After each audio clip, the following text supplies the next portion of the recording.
The National Institute for Economic and Social Research is one of the most respected independent voices of economic research in the UK, and they've just released their economic forecast for the UK and global economy for this and next year.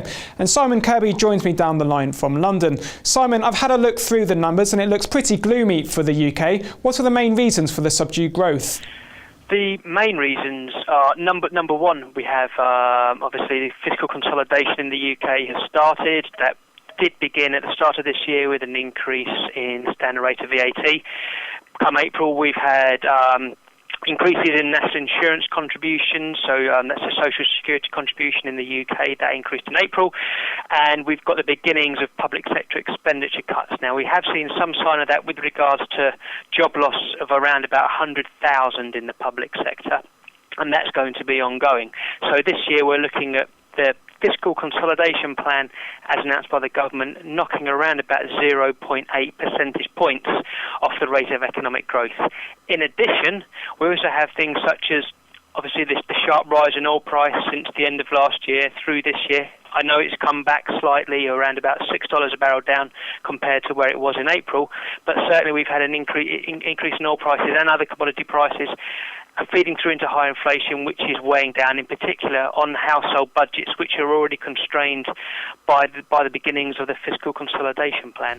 The government has made a big effort to balance the books. Do you think it's a case of too much too soon? That's exactly our view, certainly. What we need to bear in mind that in the longer term, yes, the government is right in its target of trying to introduce a 7% structural budget tightening by 2015-16. That is the right kind of target for them to have.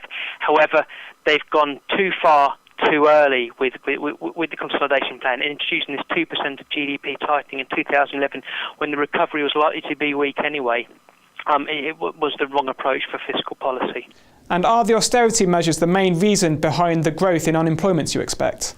Yes, that is one of the major factors behind this rise in unemployment that we are expecting to see. Now, what we need to bear in mind is we're not talking about the level of employment actually falling. We do think that the private sector is going to be able to absorb those public sector job losses, but we do expect employment job creation effectively to grind to a halt in 2012. And given then that by implication the growth rate of employment is clearly not keeping up with the expansion of the labour force, that feeds into a rise in unemployment. Now, with regards to that as well, one of the underlying assumptions of our forecast is that firms effectively continue to accept relatively weak productivity growth in the UK. And that's one of the reasons why we're able to see employment not fall and unemployment not rise as sharply as might other be the case.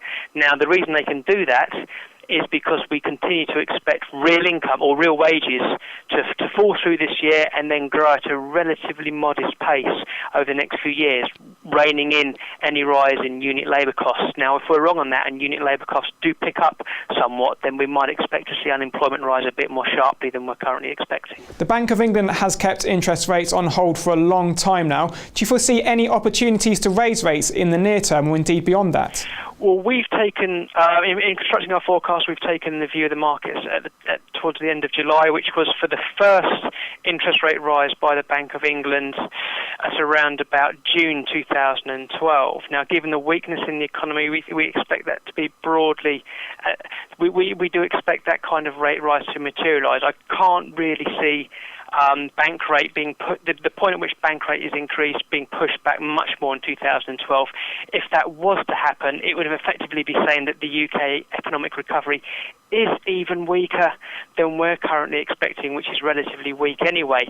Now, the one thing we have to bear in mind is that we're talking about a relatively weak recovery with ultra-loose monetary policy, and this position can't last forever. I glanced at your global forecast. Would it be fair to say that 2012 will be the same in terms of themes? Jobless growth in the US, Eurozone debt concerns, Japan struggling to get to its feet, and China and India surging ahead?